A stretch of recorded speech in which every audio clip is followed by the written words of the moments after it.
누가복음 15장 11절로 11절이 아니고 25절부터 32절까지 25절부터 32절까지 교독을 하겠습니다. 마다들은 밭에 있다가 돌아와 집에 가까이 왔을 때에 풍악과 춤추는 소리를 듣고 한 종을 불러 이 무슨 일인가 물은데 대답하되 당신의 동생이 돌아왔음에 당신의 아버지가 건강한 그를 다시 맞이하게 됨으로 인하여 살찐 송아지를 잡았나이다 하니 그가 노하여 들어가고자 하지 아니하거늘 아버지가 나와서 권하는데 아버지께 대답하여 이르되 내가 여러 해 아버지를 섬겨 명을 어김이 없거늘 내게 염소 새끼라도 주어 나와 내 벗으로 즐기게 하신 일이 없더니 아버지의 살림을 청년들과 함께 삼켜버린 이 아들이 돌아오매 이를 위하여 살찐 송아지를 잡으셨나이다. 아버지가 이르되 이에 너는 항상 나와 함께 있으니 내 것이 다 내 것이로되 이 내 동생은 죽었다가 살아났으며 내가 잃었다가 얻었기로 우리가 즐거워하고 기뻐하는 것이 마땅하니라. 아멘. 자, 어제는 둘째 아들이 아버지께 돌아오는 말씀을 우리가 11절부터 24절까지 말씀을 드렸습니다. 간단히 우리가 다시 한번 생각해 보면 아버지를 멀리 떠나는 것이 죄다 그랬습니다. 근데 생각해 보면 안 믿는 사람만을 말하는 게 아니고 우리 모두가 범할 수 있는 죄입니다. 날마다 하나님을 가까이 하고 하나님의 음성을 들어야 되는데 하나님을 멀리 떠나고 하나님의 말씀을 듣지 않는 하나님의 음성을 듣지 않는 자리로 우리가 간다면 우리가 탕자일 수 있다. 그래서 우리도 이 아들과 같이 언제나 하나님을 내가 멀리 하고 있었다면 일어나서 아버지께로 돌아가야 한다. 그렇게 볼 수 있습니다. 호세아 6장 1절에 보면 오라 우리가 여호와께로 돌아가자라는 말씀이 있습니다. 이것이 회개요. 이것이 우리의 죄를 하나님 앞에 깨닫고 돌아가는 것을 의미합니다. 그래서 돌아오는 아들 재산을 다 잃었고 그 다음에 모든 시간을 낭비하고 많은 시간을 쓰고 또 재산과 모든 명예를 다 잊어버린 그런 상황 가운데서 이제 빈손을 들고 아버지께로 돌아옵니다.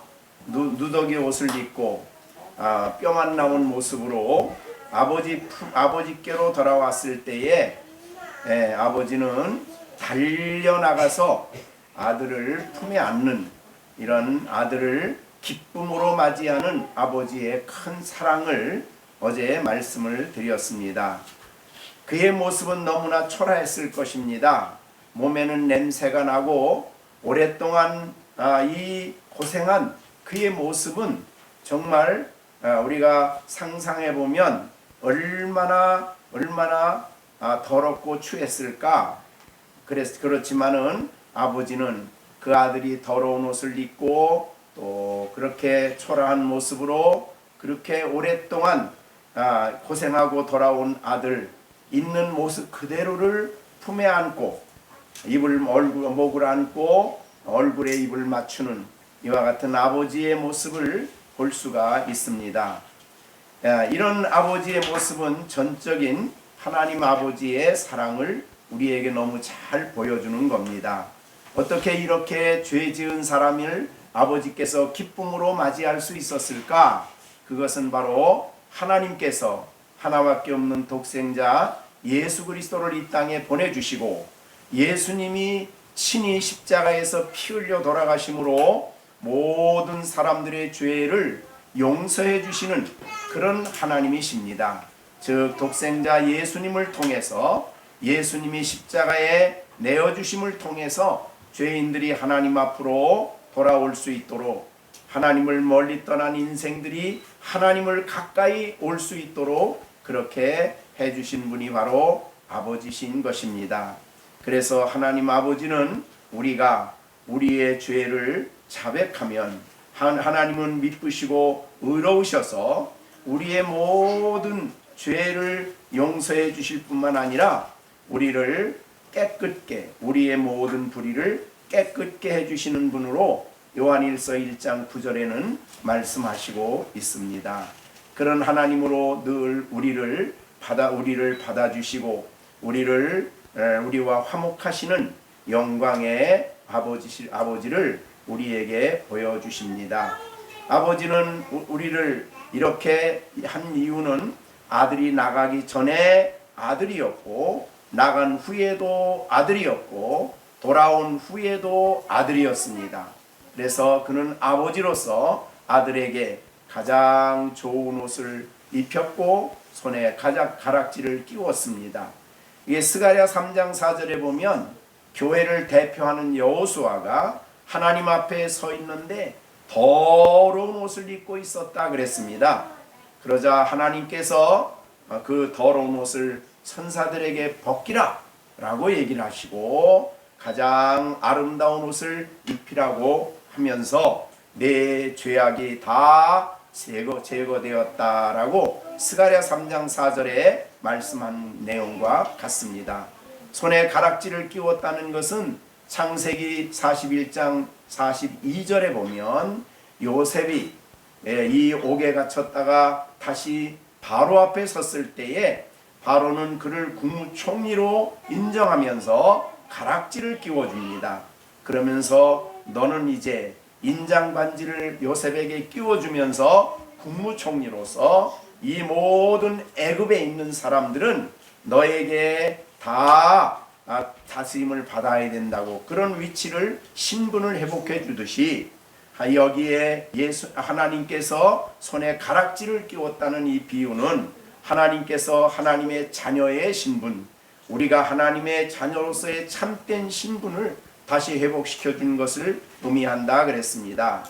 신을 신기라 하는 말은 에베소서 6장 15절에 평안의 복음으로 준비한 신을 신기라고 했는데, 바로 예수님의 보배로운 피를 통해서 화목된 자가 죄의 사함을 얻고 모든 정죄로부터 자유함을 얻는 그런 의미를 포함하고 있습니다.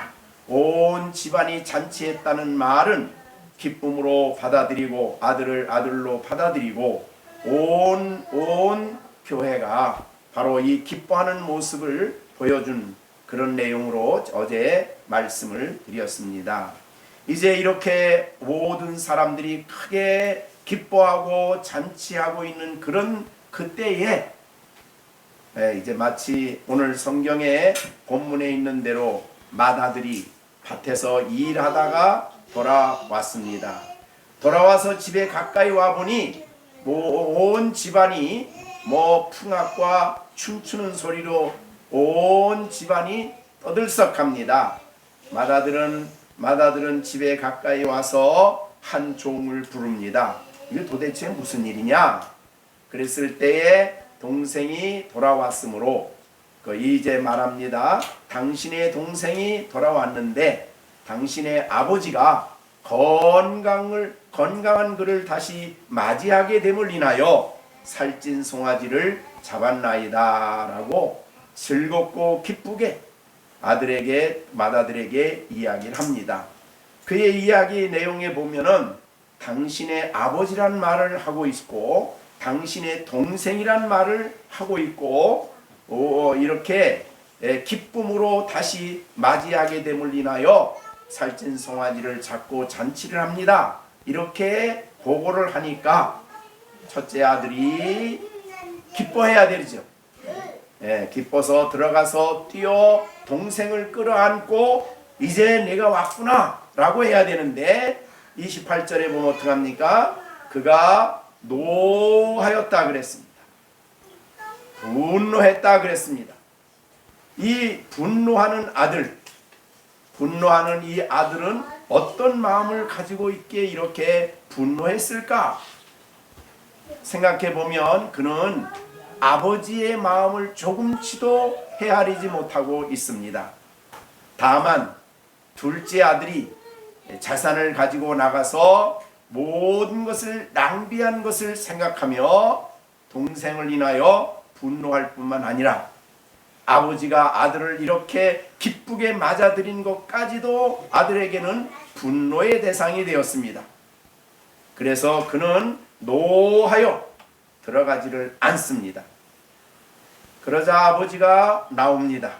사실은 유대 전통에 의하면 아들이 아버지께 나가는 게 원칙입니다. 그런데 들어오지 않자 아버지는 나와서 아들을 권합니다. 성경에는 자세한 얘기는 하지 않지만 그 권함의 내용은 들어가자. 내 동생이 돌아왔다. 나갔던 동생이 이제 돌아왔으니 가서 기쁨으로 참여하자. 그런 권함을 했을 것입니다. 그런데 거기에 아버지의 권함에 대한 아들의 모습을 보십시오. 29절 아버지께 대답하여 이르되 내가 여러 해 아버지를 섬겨 명을 어김이 없거늘 내게는 염소 새끼라도 주어 나와 함께 내 벗으로 즐기게 한 일이 없더니 아버지의 살림을 창녀와 함께 삼켜버린 이 아들이 돌아오매 이를 위하여 살찐 송아지를 잡으셨나이다 라고요. 자, 여기에 우리가 성경에 번역하는 분들이 이 첫째 아들이 맏아들이 29절에 아버지께 대답하여 이르되 내가 여러 해 아버지를 섬겨라고 했는데 원문에 집에 가서 원문을 다시 찾아보니까 아버지가 아니에요. 당신이라고 썼어요. 수이라고 헬라어 수인데 당신이라고 했어요. 사실 아버지라 그래야죠. 그런데 성경을 해석하는 사람이 의미를 생각해서 아버지라고 썼지만 실제 아들은 아버지라고 얘기를 안 해요. 당신을 섬겼어 이렇게 얘기합니다. 그러면서 명의 없이 어겼거늘 그 다음에 두 번째 30절 아버지의 살림을 창녀와 함께 삼켜버린 이라고 여기에도 아버지 말을 안 씁니다. 여기도 수이라는 말이에요. 당신이라는 말입니다. 그러니까 이 아들이 감히 아버지에게 얘기하는데 아버지를 앞에 두고 아버지라는 말씀을 안 쓰는 거예요. 이것은 아버지에 대한 분노가 얼마나 큰가 하는 것을 보여주는 대표적인 예입니다. 그리고 자기의 동생을 그 종은 와서 뭐라고 보고했습니까? 당신의 동생이 돌아왔다고 그 종은 말을 하는데 27절에 당신의 동생이 돌아왔기 때문에 당신의 아버지가 이런 말을 썼는데 여기에 30절에 보면은 동생이란 말을 말하지 않고 뭐라고 말합니까? 이 아들이 돌아오매. 사실 동생이라고 얘기를 했어야 돼요. 내 동생이 돌아왔다고 얘기를 해야 되죠. 그러니까 분노가 너무 커서 아버지란 말도 안 쓰고 내 동생이란 말도 안 하고 그리고 아버지 살찐 송아지를 잡으셨나이다 라며 이 아버지께 분노를 표하고 있습니다. 자, 그러자 31절에 아버지가 이르되 너는 항상 나와 함께 있지 않았냐. 사실은 이것이 최고의 복이죠. 사실은 아버지가 내가 너와 늘 함께 있었다. 우리가 영적으로 생각하면 하나님 아버지가 우리와 늘 함께 있음이 복인데 오늘날로 이걸 조금 바꿔 설명하면 왜 저 사람은 저렇게 잘 살고 나는 열심히 하나님 섬기는데 왜 이렇게 나는 힘듭니까? 라고 얘기하는 거 비슷한 거예요. 그러니까 이 첫째 아들은 아버지가 자신을 차별했다는 거죠. 둘째 아들하고. 근데 아버지는 두 아들을 차별한 게 아니죠. 나갔다 돌아온 아들을 기뻐하는 아버지의 마음인데 그는 아버지가 나를 차별하고 있다고 생각한 거예요. 자, 우리가 아버지가 자기를 차별했기 때문에 미워한 사건이 야곱에게 있죠. 야곱에게 10아들은 11번째 아들인 요셉을 미워했어요. 왜 미워했어요? 아버지가 11번째 아들을 요셉을 사랑했다는 겁니다. 특별히 사랑했다. 그래서 미워하는데 어느 정도 미워했어요? 도단성에서 죽이려고 했어요. 그죠? 그래서 동생들이 의논해가지고 야 죽이자. 저 꿈꾸는 자식이 어떻게 꿈이 이루어지나 보자. 그러고 잡아서 구덩이 속에 집어 던졌어요. 그럴 때 유다가 형들에게 설득을 합니다. 형제들에게. 야, 우리 사람 죽이면 우리 동생 죽이면 뭐하냐? 저기에 저기 상인들이 오는데 아예 팔아버리자. 노예로. 그래서 노예로 파는 겁니다. 무엇 때문에요? 동생을 미워했기 때문에. 왜 미워했어요? 아버지가 동생을 사랑해서 차별한다고 생각했기 때문에요. 동생을 그렇게 사랑한다면 기쁘게 아버지의 그 사랑하는 마음을 이해를 해야 되는데 그걸 이해를 못한 거죠. 마찬가지 오늘 본문에 똑같은 그런 시기심 때문이에요. 자, 어떻든 그래서 이 아버지의 살림을 장녀들과 함께 삼켜버린 이 아들, 그러니까 이제는 동생도 아니야. 아버지도 이제 더 이상 아버지가 아니야.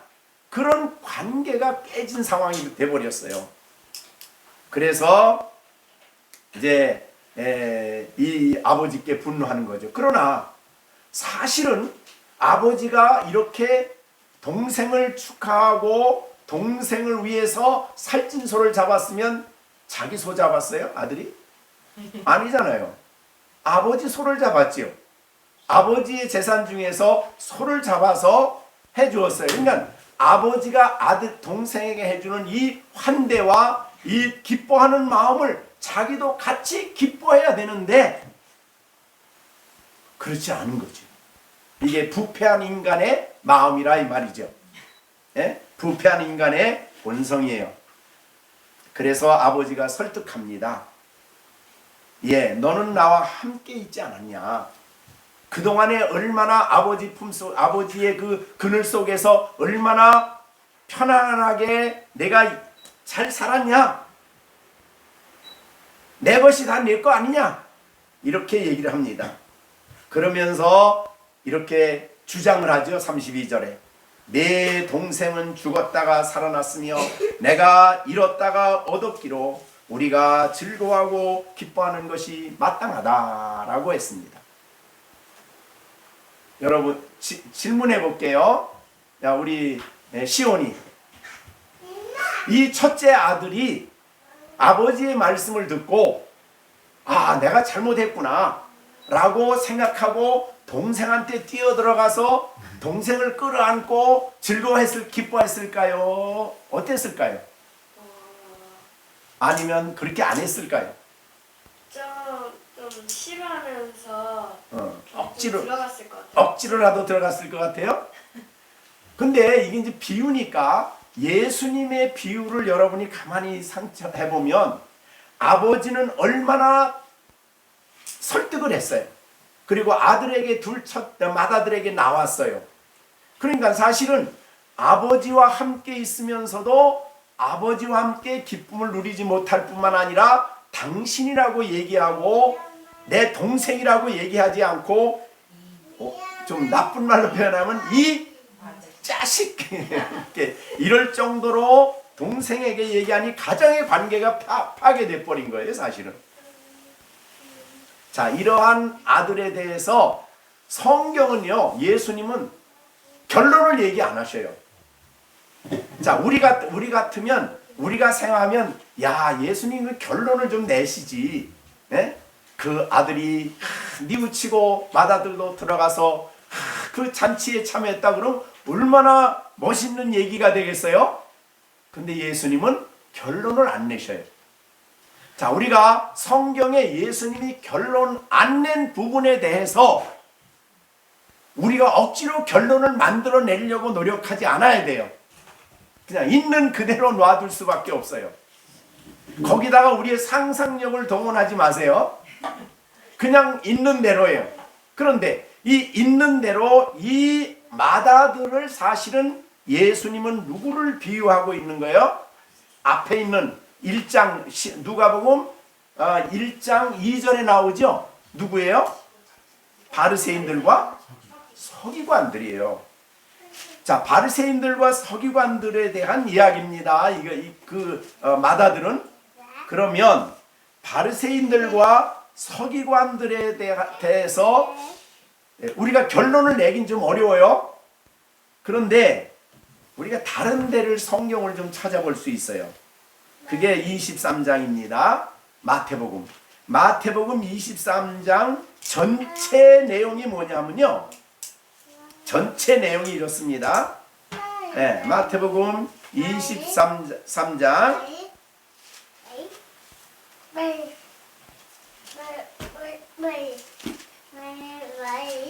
마태복음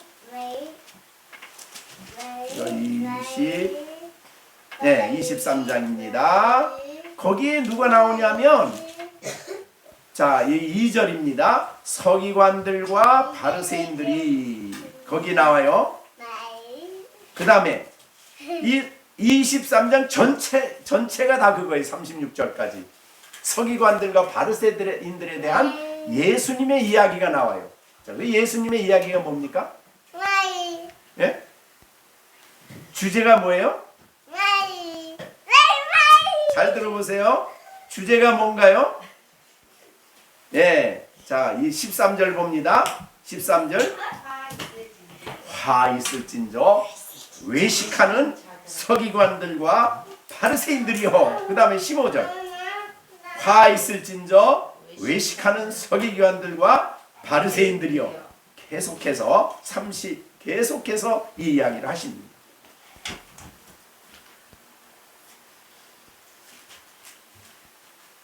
25절에도 화 있을진저 외식하는 서기관과 바리새인들이여라면서 잔과 대접의 것은 깨끗하되 그 안에는 탐욕과 방탕으로 가득하다. 너희들은 의롭다고 말하고 나는 저 죄인과 다르다고 말하지만 내 속에도 똑같은 탐욕과 탐심이 가득하다. 이렇게 얘기를 하신 거죠.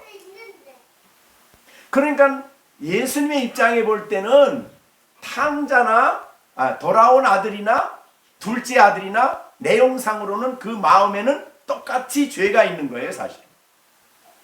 그런데 이 첫째 맏아들의 주장은 뭡니까? 나는 아버지께 이렇게 열심히 잘했다는 거예요. 자기 행한 일을 강조하고 주장하는 거예요. 그러니까 바리새인들과 똑같습니다. 근데 그 주장하는 그 입장에는 내가 이렇게 했는데 내가 이렇게 의로운데 내가 아버지께 이렇게 잘했는데 그러면서 동생을 사랑하지 않는 마음, 그 다음에 자기 의를 붙드는 마음, 아버지까지 당신이라고 표현하는 마음, 그것은 그 마음의 심령에 교만, 탐욕, 이기심, 자기중심 이게 다 들어가 있어요. 그 마음에 둘째 아들에게, 이 첫째 아들에게. 그래서 바리새인들을 비유하고 있다 그랬는데 모르겠어요. 우리가 아까 말한 대로 너무 지나친 상상을 하지 마십시오. 자, 여기서 예수님이 강조하고 싶은 내용이 있습니다. 우리가 이제 처음서부터 말씀드렸지만은 여기에 주인공은 둘째 아들도 아니고 첫째 아들도 아니고 누구라고요? 아버지라 그랬어요. 근데 어저께 제가 아버지가 몇 번 기록됐다 그랬어요? 20번. 몇 번이요? 거기다 2개를 빼셔야 돼 이제. 그죠? 예, 아까 여기 제가 집에 가서 원문을 찾아보니까 두 개는 아니야. 그러니까 18개입니다. 자, 그러면 어떻게 됐든 여기에 오늘 이 본문에서 제일 예수님이 강조하고 싶은 게 뭡니까? 아버지인데, 영적으로 볼 때, 신앙적으로 볼 때 아버지인데, 어떤 아버지예요? 하나님 아버지를 우리에게 강조하는데, 하나님 아버지의 뭘 강조하십니까? 사랑을 강조하는 거예요. 그게 이 본문의 가장 중요한 내용입니다. 자, 그런데 아버지의 사랑이 얼마나 놀라운가. 아버지가 아들에 대한 아버지 사랑은 재산 축낸 거 그거 별로 관심이 없어요. 중요한 것은 아들이, 불평하던 아들이 집안에서 재산 안 나눠준다고 입이 어떻게 나왔다고요? 네, 입이 나오고 그 다음에 늘 불만에 가득 차 있던 아들이 나가서 비록 돈은 좀 썼지만 손해는 봤지만 엄청 수업료를 지불하고 크게 변화가 돼 돌아왔어. 그죠? 어떤 아들로? 아버지요. 나는 아버지의 아들이라 부르는 것을 감당할 수가 없습니다. 아버지요, 나는 품꾼의 하나로 써주세요. 이런 사람으로 변화가 되어 왔어요. 자, 그거는 정말 중요한 변화입니다. 내가 하늘과 아버지께 죄를 지었습니다. 이런 아들로 변화가 되어 왔어요. 아들로. 그래서 그 아버지에게는, 그런 하나님 아버지에게는 그런 변화가 돈, 재산 쓴 거, 잃어버린 거, 그게 중요한 문제가 아니다 이 말이지. 그 다음에 둘째 맏아들에게도 안 들어오니까 아버지가 어떻게 해요? 나아갔어요. 자, 둘째 아들에게 돌아올 때는 막 달려갔다 그랬어요. 아버지가 달려갔어요. 사실은 원칙적으로는 아들이 먼저 와야 되는, 그런데 아버지가 달려갔어요. 우리나라 말로 너무 기뻐서 막 달려갈 때는 버선발로 달려간다. 버선발로 달려가. 너무 기뻐서. 그러니까 아버지의 이 모든 모습 속에서 우리는 한 가지를 우리가 배울 수가 있어요. 그것은 바로 아버지의 무한하신 사랑이다. 하나님 아버지의 그 크신 사랑이다. 사실은 둘 맏아들에 대한 이야기도 아버지의 사랑 때문에 아들에게 갔어요. 그리고 아버지와 아들이 내가 너와 함께 있다고 아들에게 잘못된 생각을 고쳐주고 내가 이렇게 기뻐하는 것이 마땅하다고 맏아들에게 충분한 설명을 해주신 거예요. 그게 아버지의 사랑이다 이 말이죠. 자, 이 놀라운 사랑을 우리가 어떻게 설명할 수 있을까? 이 아버지의 부드러운 마음, 자비로운 마음, 자기의 이거 하나님께 적용하면 자기의 독생자를 내주시고 죄인이 돌아올 수 있도록 길을 열어놓으신 예수님, 돌아온 자를 위해서는 의의 옷을 입혀주시고 하나님 자녀의 엄청난 신분을 주시고 발에 신을 신겨 하나님과 화목하여 하나님과 영적 잔치를 누리며 살아갈 수 있도록 하시는 이 하나님. 그러니까 사실은 교회는 전체적으로 볼 때에 맏아들이 올 때나 둘째 아들이 올 때나 사실은 이 집에 뭐가 있는 거예요? 기쁨이 넘치는 거죠. 그죠? 돌아온 아들을 위한 기쁨이에요. 아버지의 기쁨, 함께 있는 사람들의 기쁨, 최고의 기쁨이에요. 자, 우리가 지난번에 우리 시령이 지난번에 요한복음 2장에서 무슨 말씀을 배웠죠?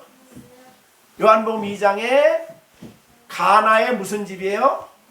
가나의 잔치집이죠. 자, 그럼 정시준이, 그죠? 정시준 혼인집에는 뭐가 있어야 돼요? 기쁨이 있어야 돼요. 자, 그러니까 우리가 오늘 혼인의 잔치집은 교회를 말했는데 교회는 그래서 뭐가 있어야 돼요? 기쁨이에요. 누구 기쁨? 하나님 기쁨, 신랑이신 예수님 기쁨, 예수님께로 돌아온 성도의 기쁨, 죄인이 돌아오는 기쁨, 이 모든 기쁨이 바로 교회의 기쁨이에요. 한 생명을, 한 사람이 성장하는 것을 보는 기쁨, 하나님 앞에 변화되는 것을 보는 기쁨, 이게 전부 다 하나님의 교회에서 누리는 기쁨이다 그 말이에요. 그런데 그런 변화를 보는 것, 변화를 인하여 기뻐하는 게 바로 하나님 아버지의 기쁨이라 이 말이죠. 자, 우리가 오늘 예배 드리는 것을 볼 때 하나님 아버지가 어땠을까요? 우리를 보고 기뻐하시죠. 그죠? 하나님께 가까이 나왔으니까. 우리가 하나님을 찬양하는 걸 볼 때에 찬양하는 게 좀 미숙하긴 하지만 우리 하나님이 여러분을 볼 때에 있는 그대로를 보시는 거예요. 있는 그대로를. 만약에 우리 승아 엄마가 승아같이 하고 있으면 어떨까요? 그건 하나님이 기뻐하는 게 아니죠. 그거는 승아니까 기뻐하는 거예요. 그죠? 그런 수준에 있는 모습, 마치 탕자가 돌아왔을 때에 있는 그대로의 모습을 보고 끌어안고 기뻐하듯이 하나님 앞으로 나와서 예배하고 하나님을 신앙을 고백하고 하나님께 내 믿음을 고백하는 것을 보는 아버지의 기쁨입니다. 교회의 기쁨이죠. 자, 하나님은 우리를 언제부터 사랑했어요? 태초부터 사랑하셨어요. 그리고 우리를 선택하시고 우리를 부르시고 우리가 죄인임을 알고 우리의 죄와 우리를 용서하시고 우리를 받아주시고 그리고 하나님이 우리와 하나가 되셔서 더군다나 우리는 하나님의 자녀라는 이 엄청난 신분을 우리에게 주신 거예요. 여러분, 한 나라의 왕이 있어요. 왕이 있는데 뭐 국무총리가 있고 저기가 있어요. 그래도 왕에게는 국무총리가 더 대단해요? 아들이 더 대단해요? 그렇죠. 아버지에게는 아들이 더 대단해요. 그래서 이제 그 왕궁에 왕이 딱 있는데 옆에 신하들이 딱 이렇게 서서 옛날식이죠. 지금은 안 그렇겠지만 쫙 서 있어요. 그런데 그 왕궁에 막 조그만 아이가 막 달려고 막 뛰어가더니 막 별짓을 다 하는 거야. 그래도 아무도 야 여기가 어딘데 그러냐 그런 사람 하나도 없어. 왜 그래? 왜? 왕제여서. 그렇죠. 아들이니까. 왕의 아들이니까 특권이야. 아들이. 그러니까 우리가 하나님의 아들이 되었다는 거, 하나님의 그리스도를 믿음으로 말미암아 하나님의 아들이 되었다는 것이 얼마나 놀라운 신분인지 몰라요. 자, 이렇게 우리를 하나님이 만들어 주신 것입니다. 하나님은 우리에게 끊임없이 사랑을 베푸시는 분이에요. 그렇죠? 그런데 아들이 집을 나갔어. 자, 하나님을 멀리했어. 그러면 아버지의 사랑의 마음은 어떨까요? 아파요. 아프죠. 아이고, 야, 어떻게 이렇게 잘했어? 아들을 사랑하기 때문에 아들이 아버지를 멀리하고 세상을 가까이 할 때는 아버지가 너무너무 마음이 아픈 거예요. 그게 아버지의 사랑이에요. 하나님, 그러니까 우리가 언제나 맏아들은 아버지 마음을 생각을 안 했어. 그런데 우리들은 항상 누구 마음을 생각해야 돼요? 아버지. 하나님 아버지의 마음을 생각해. 집안에서 우리가 엄마 아빠의 마음을 생각하듯이 그것보다 훨씬 더 놀랍게 하나님 아버지의 마음을 생각해야 돼요.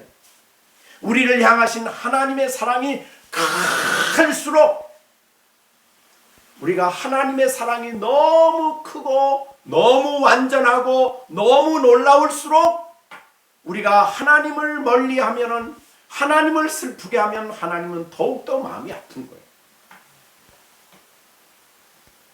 여러분, 천지를 창조하신 하나님을 우리가 마음을 아프게 했다는 게 어떤 거예요? 예? 얼마나 하나님을 마음을 아프게 하는 게 얼마나 큰 죄예요, 그죠? 그래서 우리는 하나님을 늘 가까이 하고 하나님의 그 큰 사랑을 늘 마음속에 간직하고 살아가야 됩니다. 하나님은요, 우리를 바르게 우리의 잘못된 것을 바로 잡기 위해서 때로는 우리들에게 그런 어려운 환경을 겪는 것을 허용하실 수 있어요. 하나님은 우리의 삶 속에서, 우리의 생활 속에서 때로는 아들이 나가는 것을 그냥 두시는 거예요. 근데 아들을 강제로 붙잡아 둘 수도 있어요. 근데 안 하셨어요, 그렇게. 왜? 무엇 때문에? 아들을 사랑하는 그 사랑 때문에 기꺼이 아들이 나가는 것을 그냥 두신 거예요. 하나님은 때로 우리들의 삶 속에 그런 일들을 하신다는 거예요. 우리를 사랑하시는 그 큰 사랑은 너무 커서 우리가 다 설명할 수도 없고 다 이해할 수도 없을 정도로 우리를 향한 사랑이에요. 그런데 멀리 갔다 돌아온 아들을 그렇게 기뻐하는 것이 아버지의 사랑이다. 우리가 하나님 앞에, 내가 하나님 앞에 죄를 졌습니다, 하나님 앞에 내가 멀리한 것 잘못했습니다 할 때에 하나님은 우리를 기쁘게 여기시고 받아주시고 우리를 다시 하나님과의 관계를 회복시켜 주시는 거예요. 이사야 63장에 보면 그런 말이 있어요. 자, 이스라엘 백성들이 대를 향해서 하시는 말씀입니다. 이사야 63장 6절. 주는 우리 아버지시라.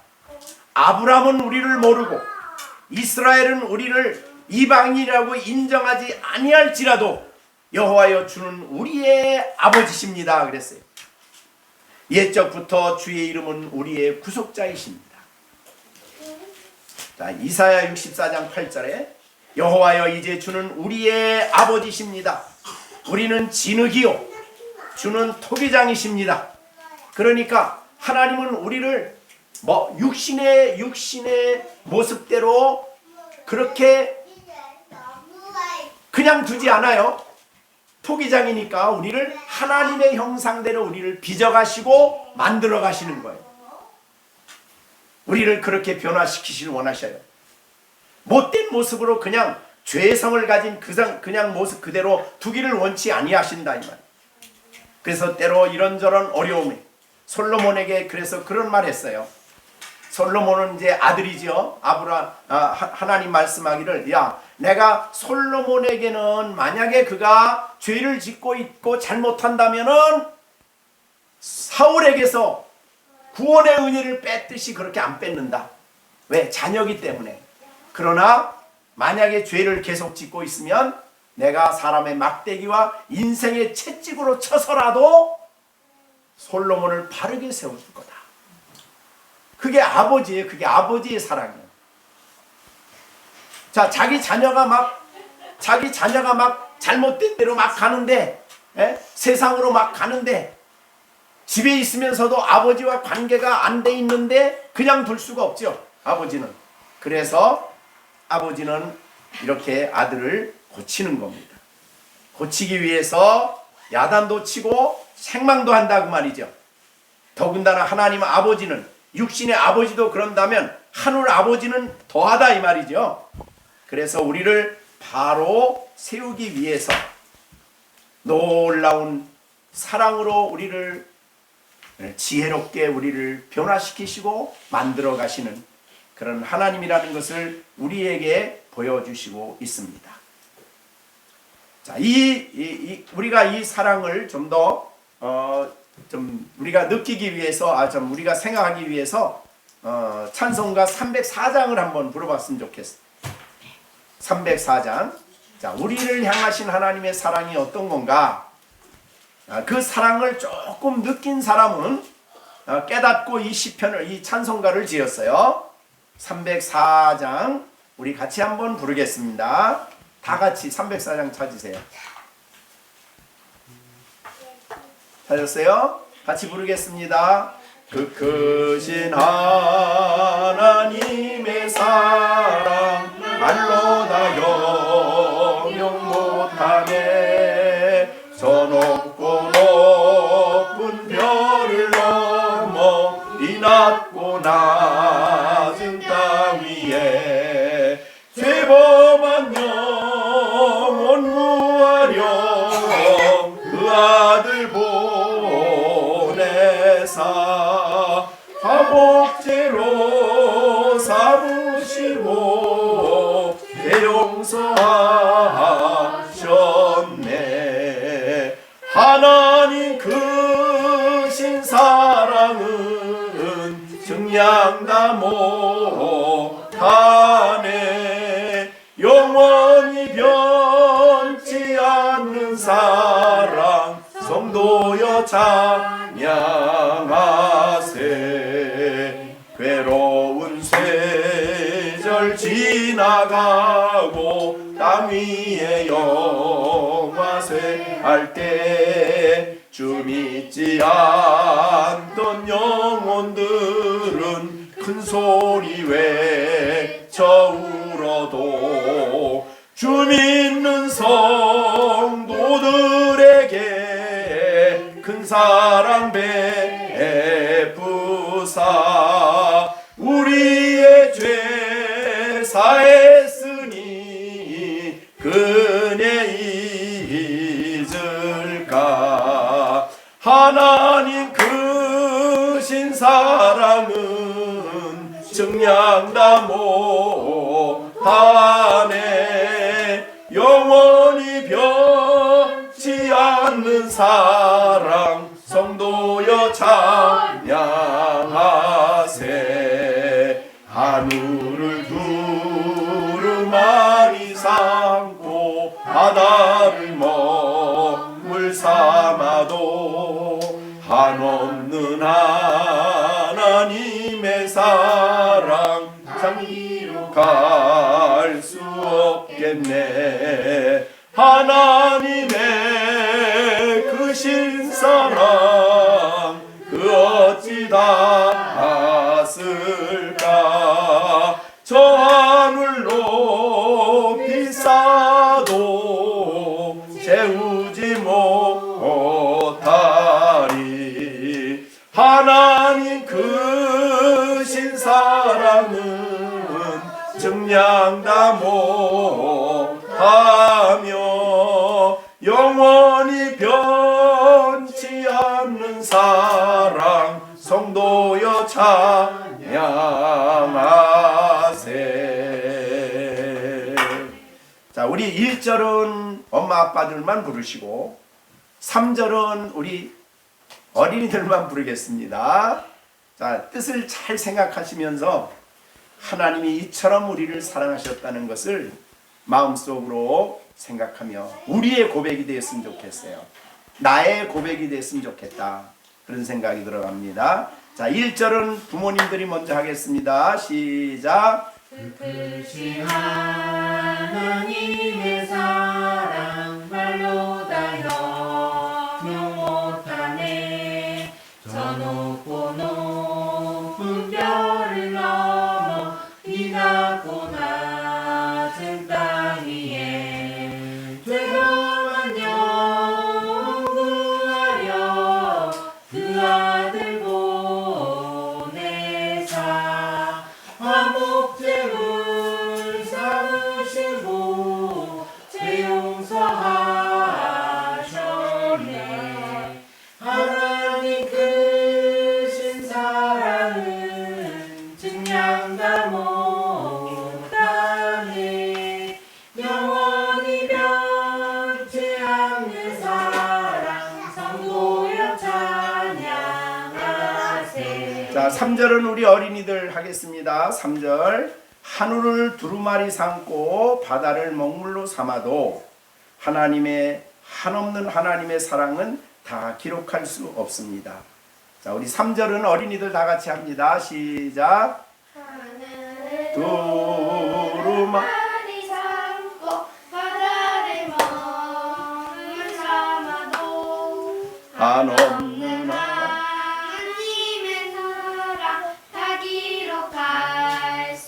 왔겠네. 하나님의 그 신사랑 그 어찌 닿았을까. 저 하늘 높이 쌓아도 채우지 못할 하나님 그 신사랑은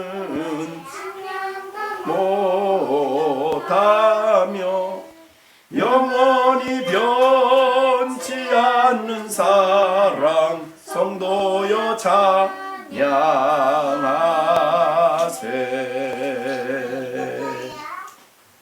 자, 우리 둘째 아들을 여러분이 이 성경을 통해 보았어요. 둘째 아들을 보면서 나갔다 그런 생각은 안 해보셨어요? 네? 내가 하나님 멀리하고 내 좋을 대로 내 생각대로 내가 원하는 대로 행동했습니다 라고 생각해 본 적 없어요? 자, 우리 정시원부터 둘째 아들을 보니까 내가 좀 비슷하다 그런 생각 들었어요? 안 들었어요? 조금 들었어요. 자, 정시준이는 둘째 아들을 가만히 설교 들어보니까 성경 말씀 보니까 시준이하고 좀 비슷한 데가 있어요? 없어요? 쬐끔이야? 그 다음에 시령이는? 아주 조금. 쬐끔이야? 이야, 우리 아이들 너무 신앙생활 잘한다. 어?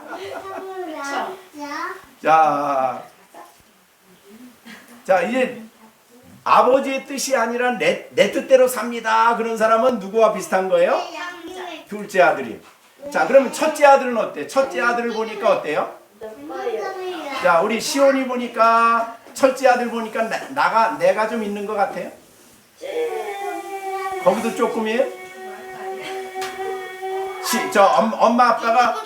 엄마 아빠가 시준이 저기 더 사랑한다고 미워하지 않았어요? 먹을 거 더 준다고 미워하지 않았어요? 예? 완전 철저하네 조금이에요? 예. 그 다음에 시준이는 시완이 엄마가 시완이 너무 좋아한다 그러면서 시완이 안 미워했어요? 그랬어요? 안 그랬어요? 그런 마음이 있어요. 그러니까 우리 지금 시령이하고 승아는 혼자 있기 때문에 그 잘 몰라. 둘째 아들은. 예? 첫째 아들 아니에요? 예? 첫째 아들. 자, 그러니까 첫째 아들 이 혼자 있는 애들은 이 갈등이 좀 있어야 되는데 그래야 좀 이게 자기가 발견이 되는데 너무 혼자만 너무 좋아 혼자만 기르니까 이게 자기밖에 몰라. 자, 그러면 우리가 이제 큰 아들이나 작은 아들이나 하나님을 멀리 떠날 때 또 하나님을 떠나버릴 때에 하나님이 그 사람을 보고 어떨까요? 자, 정시원. 하나님이 시온이가 하나님 생각 없이 내 멋대로 막 하면 어떨까요? 하나님 마음이? 쪽장이에요. 예. 하나님 마음 좀 생각해야 돼요. 예. 정시준. 하나님이 시준이가 막 형하고 막 싸우려고 그럴 때 하나님 마음이 어떨까요? 안 되겠지요? 하나님 마음이 슬프다. 그 다음에 그렇게 우리가 생각하고 이제 하나님의 그 크신 사랑 안에서 우리가 날마다 살아가야 되겠어요. 겉으로 보기에는 큰아들이 둘째 아들하고 큰아들을 비교해 보면 누가 더 멋있는 것 같아요? 몰라요. 겉으로 볼 땐. 몰라요. 큰아들. 네? 몰라요. 큰아들이. 제 생각에는 아버지 같아요. 자, 집안에서는 아버지한테 잘하는 것 같고 또 열심히 일하는 것 같고 열심히 다 하는 것 같지만은 아버지를 딱 만났을 때 그 마음 속에 숨겨 있었던 욕심, 탐욕, 자기중심 이런 것들이 막 나온 거야. 그러니까 우리가 하나님 앞에 가까이 다가갈수록 사람은 내가 누군가가 잘 드러나. 내가 어떤 사람인가가 잘 알아져. 그러니까 하나님을 멀리하면 내가 누군지 몰라 잘. 이 세상 사람들은 전부 다 어두운 가운데 살아. 자, 우리가 오늘 이 둘째 아들 참 첫째 아들을 보세요. 첫째 아들은 지금 집안에서는 막 기뻐서 모든 사람들이 즐거워하고 있는데 둘째 아들은 집 밖에 있어요? 집 안에 있어요? 집 밖에 있죠? 둘째 아들이 첫째 아들이 기뻐하는 둘째 아들을 기뻐하는 모든 사람과 같이 먹고 마시는 그 집 안에 있어요? 아니면 그 집 밖에 있어요? 밖에 있죠. 이거 오늘날로 말하자면은 하나님의 교회 안에서 있으면서도 교회 안에 누리는 그 기쁨을 알지 못하고 밖에 서서 다른 사람 흉만 봐. 쟤는 뭐 아이고 저 사람은 어떤데? 저 사람은 누군데? 자, 정시온. 그런 마음 가지면 안 되는 거죠? 그죠? 예. 그러니까 시온이는 시준이는 어떻게 해야 돼요, 여러분? 사랑해야지죠. 자, 우리가 성경에 보니까 어저께 말씀드렸어요. 하나님께로서 난 자는 하나님을 사랑하고 또 하나님께로서 난 다른 사람들을 뭐 한다고요? 사랑한다 그랬어요. 자, 사랑은 성경에 보니까 허물을 부족한 걸 다 덮어준다 그랬어요. 하나님이 우리를 받아주시고 덮어주듯이 그렇게 서로 사랑하는 그렇게 그럴 때에 우리는 교회 안에서의 기쁨을 누릴 수가 있다. 자, 우리가 교회 생활하면서도 이 교회 밖에 머물러 있는 사람이 있고 교회 생활한다고 하면서도 바리새인과 서기인과 같은 사람들이 있고 그가 그리스도 안에 들어가서 교회 안에서 하나님을 가까이 하고 하나님 말씀을 듣고 하나님의 사랑 안에서 즐거워하고 기뻐하는 사람들이 있고 우리 모두는 다 하나님께 나가서 우리를 받아주시고 우리를 영접하시는 사랑의 하나님을 늘 기뻐하며 찬송하며 살아가고 나를 위해서 나의 죄를 속하기 위해서 십자가에 못 박혀 죽으신 예수님을 사랑하고 기뻐하며 살아가는 우리 모두가 되어야 되겠습니다. 자, 우리가 하나님의 큰 사랑을 오늘 우리가 이제 이 여름 성경학교를 통해서 배우게 되었습니다. 그러면 우리가 오늘 여름 성경학교를 설교를 마치면서 우리가 이제 시온이부터 이 아버지의 사랑의 비유에 대해서 비유를 우리가 성경을 통해 배우면서 깨달은 게 뭐가 있어요? 전체적으로 뭐가 있어요? 말해도 되죠. 그러니까 그걸 보지 말고 그냥 해요. 성경 보고. 세 가지 비유가 예수님에서 드라크마 찾은 여인하고 그냥 그 목자 비유하고 탕자 비유 있잖아요. 그게 전하는 메시지가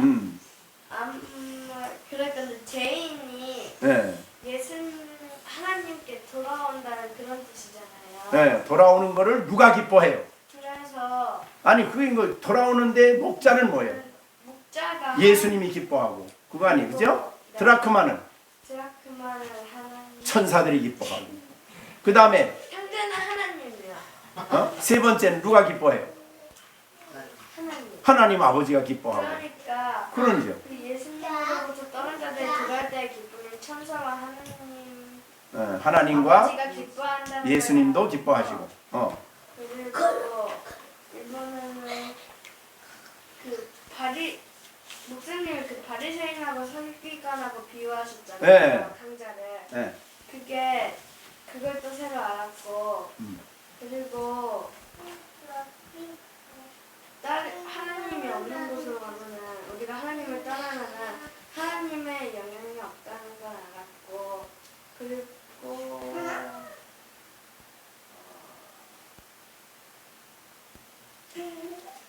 자, 그러면 우리가 안 믿던 사람이 돌아오는 것도 물론 기쁘지만 교회 안에 머물러 있지. 지금 이 아들은 교회 안에 머물러 있었어요. 둘 다. 그죠? 교회 안으로 생각하면 그러면 시준이는 하나님을 멀리할 때가 있을까 없을까요? 있어요. 그렇죠. 그때도 거기 머물러 있지 않고 돌아오면 누가 기뻐하셔요? 하나님께로 돌아오면 하나님이 기뻐하신다.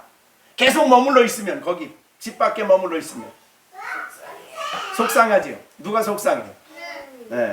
부모님도 속상하지만 하나님도 속상한다. 자, 그렇게 너무 잘 공부했어요. 자, 그 다음에 또 우리 시준이는 여름 성향교회에서 말씀 배우면서 뭘 깨달았어요?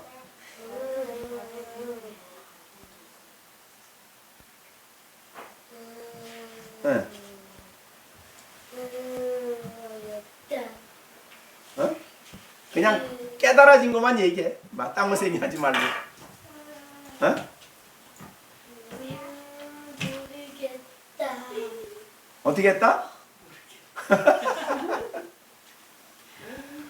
자, 우리 여기에 이른 양 여기 이 아버지의 이 비유에서 제일 중요하게 말한 게 뭐예요? 하나님 아버지의 뭐예요? 사랑? 누구를 사랑해요? 우리 시준이도 사랑하고 또 누구도 사랑해요? 예? 형도 사랑하고 그 다음에 또 다 사랑하죠. 그러니까 아버지가 사랑하는 사람을 나는 어떻게 해야 돼요? 시준이는 아버지가 사랑하는 사람 나 미워야 돼요? 미워야 돼요? 아까 그 성경 암송했잖아요, 그죠? 네. 하나님을 사랑하는 거는 계명을 지키는 거다 그랬어요.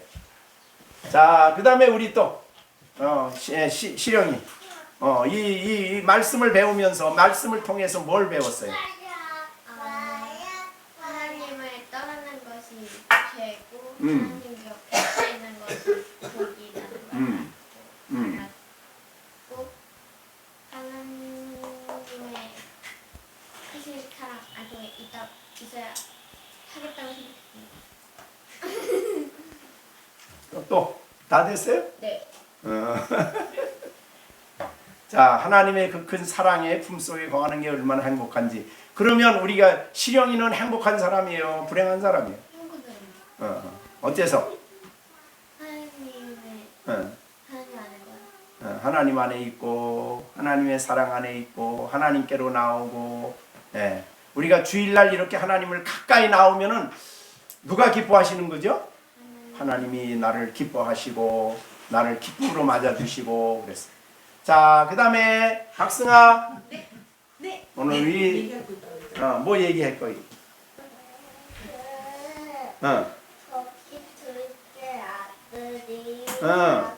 자기 집에서 나갔고 다시 들어오면 아버지가 다시 기뻐할 것 같다. 그렇죠. 네, 아버지가 기뻐하죠. 자, 우리가 하나님께 돌아오는 것을 하나님 아버지가 늘 기뻐하신다는 것을 우리에게 가르쳐 주셨어요. 우리 아이들에게 설교하다 보니까 좀 힘이 들긴 했는데, 이 하나님의 그 크신 사랑을 생각할 때 너무 감동이 돼요. 너무 감동이 돼요. 자, 하나님은 우리가 하나님께로 돌아오도록 예수님을 보내주신 거죠. 그렇죠? 그래서 우리의 죄를 용서받을 수 있는 것을 다 준비해 놓으셨고, 우리를 그 다음에 옷을 입혀주는 건 뭐라고 그랬죠? 의의 옷을 입혀주시고 의롭다 하시고, 그 다음에 가락지를 끼우는 건 뭐예요? 왕의 신분. 아들의 신분. 왕자죠. 말하자면 왕이죠. 우리가 디모데 베드로후서에 보면 왕 같은 제사장들이라고 그랬으니까, 야, 우리가 대단하게 하나님이 신분을 바꿔주셨어요. 그 다음에 또 신발을 신은 뭐예요? 복음으로 하나님과 화목하게 하시고, 같이 하나님과 살아가도록 자유롭게 살아가도록 해주시고, 그 다음에 뭐 했어요?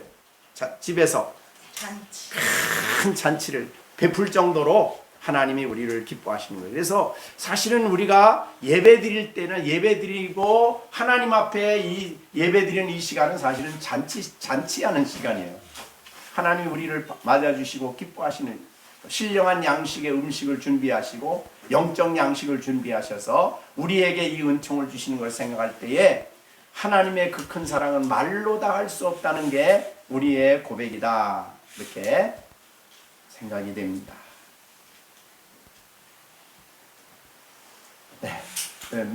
그 단어 하나하나가 사실은 여기 하나하나 단어 하나하나가 전부 다 의미가 너무 크고 귀하지만, 어떻든 우리가 이 말씀, 자, 우리 이 비유가 무슨 비유라고 그랬어요? 아니요, 그거는 이제 다시 바꿔야죠 우리가. 이 비유가 뭐예요? 아버지의 사랑의 비유, 사랑의 비유. 아버지의 사랑을 비유로 설명해 주셨다. 그래서 이 사랑이 우리 가운데 늘 사랑으로 우리를 대하시고 계시고 여러분들을 지금 기뻐하시고 계시고 받아주시고 계시는 그 하나님을 생각하며 신앙생활을 해야 되겠고, 언제나 내가 하나님 말씀에 거역하는, 하나님 말씀을 떠나는, 그러니까 이 멀리하는 건 하나님을 말씀을 떠나는 거예요. 그리고 내 욕심과 내 분노와 내 탐욕과 이기주의와 나 중심으로 욕심을 따라서 행동하면 누가 슬퍼해요? 네, 우리 엄마 아빠가 슬퍼하지만 더 크게는 누가 슬퍼해요? 하나님이 마음 아파하시고 하나님이 슬퍼하신다. 그걸 생각하시고 우리가 하나님이 기뻐하는 사람으로 늘 살아가도록 힘쓰는 우리 어린이들 돼야 되겠습니다. 네. 그렇게 하겠죠? 네. 네. 그렇게 내 멋대로 하지 마세요. 박승아, 내 마음대로 하지 마세요. 박승아, 왜 잠자고 있어? 눈 뜨고 자? 이제 하나님이 기뻐하는 일을 하려고 애쓰는 우리 어린이들 다 되어지기를 간절히 바랍니다. 하나님 아버지의 사랑의 비유를 여러분들이 했어요. 정말 하나하나가 너무나 참 귀한데 어떤 본문을 마음속에 늘 잊지 않기를 바랍니다. 기도하겠습니다. 하나님 아버지, 이번 여름 성경학교에 이 하나님 아버지의 사랑을 보여주시는 이 큰 진리의 말씀을 우리가 성경을 통해 배웠습니다. 우리가 바리새인과 서기관과 같은 외식하는 자가 되어 다른 사람들을 미워하고 또 다른 사람들을 정죄하고 비난하고 비평하고 판단하지 않게 하시고, 하나님이 나 같은 죄인을 받아주시고 용서해 주신 것을 기뻐하며 하나님의 그 큰 사랑 안에 거하는 우리가 되게 하여 주시옵소서. 우리를 사랑하시되 창세전에 사랑하셨고 영원토록 사랑하시는 하나님의 사랑은 하나밖에 없는 독생자를 이 땅에 보내주셔서 우리로 하여금 하나님을 멀리하여 죄 가운데 있을 때 언제나 하나님 품으로 돌아올 수 있도록 날마다 우리 가운데 이 보배로운 피를 보시고 우리를 받아주심을 감사드립니다. 예수님의 보배로운 피를 의지하여 우리의 죄를 용서받고 날마다 하나님께로 가까이 나아가는 우리 모두가 되게 하여 주시고, 우리가 영원토록 영원토록 하나님이 형벌을 받아 지옥에 갈 수밖에 없는 우리인데 하나님이 우리를 선택해 주시고 이처럼 사랑해 주셔서 우리로 하여금 하나님의 사랑 안에 영원토록 살게 하시는 이 놀라운 축복을 받게 하시니 감사드립니다.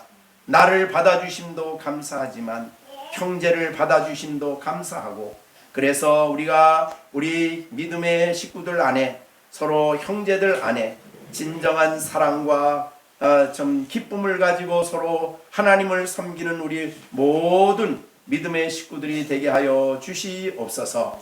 아버지 하나님, 오늘 말씀을 들은 우리 시령이 그리고 시온이, 시준이, 시완이 하나님의 그 큰 사랑 안에 날마다 품에 안으시고 놀라운 은혜로 이들을 붙들어 주셔서 하나님이 기뻐하는 사람들로 자라게 하여 주시되 이 땅에 살아가는 동안에 예수님의 형상을 담고 하나님의 말씀으로 거룩해지고 온전해지는 사람들로 살아가게 하여 주시옵소서. 모든 성경은 하나님의 감동으로 된 것으로 교훈과 책망과 바르게 함과 의로 교육하기에 유익하니 이는 하나님의 사람들을 온전하게 한다고 하셨고, 모든 선한 일, 하나님 말씀을 순종하는 일을 할 수 있는 능력을 주신다고 했사오니 우리 아이들 성경을 사랑하고 성경 말씀을 기뻐하고 성경의 가르침을 따라 날마다 온전한 사람으로 성장되어 가게 하여 주시고 하나님의 말씀에 순종하는 사람들로 변화되어 갈 수 있도록 하나님 축복해 주시옵소서. 우리 아이들을 키우는 부모들에게도 하나님 은혜 주셔서 아버지의 그 심정을 가지고 아이들을 키우며 말씀과 훈계로 가르치는 귀한 부모들이 될 때에 이 가정에서 아이들이 부모님을 기쁘게 하고 하나님의 사랑스럽게 성장해가는 아이들이 다 되도록 역사하여 주시옵소서. 예수님의 이름으로 기도하옵나이다. 아멘. 주 예수 날 사랑하시오니 마귀가 놀라서 물러가네. 주 나를 이렇게 사랑하니 그 사랑 어떻게 보답할까. 주께서 나를 사랑하니 즐겁도다. 주께서 나를 사랑하니 나는 참 기쁘다. 축도하겠습니다. 이제는 우리 주 예수 그리스도의 은혜와 하나님 아버지의 넓고 크신 사랑과 성령의 감화 교통 인도하심이 하나님의 그 크신 사랑을 우리가 깨닫고 하나님의 사랑의 마음을 슬프게 하지 않고 하나님을 늘 기쁘게 하며 형제들이 서로 피차 사랑하며 하나님 안에 살아갈 것을 마음에 다짐하는 우리 모든 성도들과 그리고 어린 아이들 가운데 이제로부터 영원토록 함께 계실지어다. 아멘.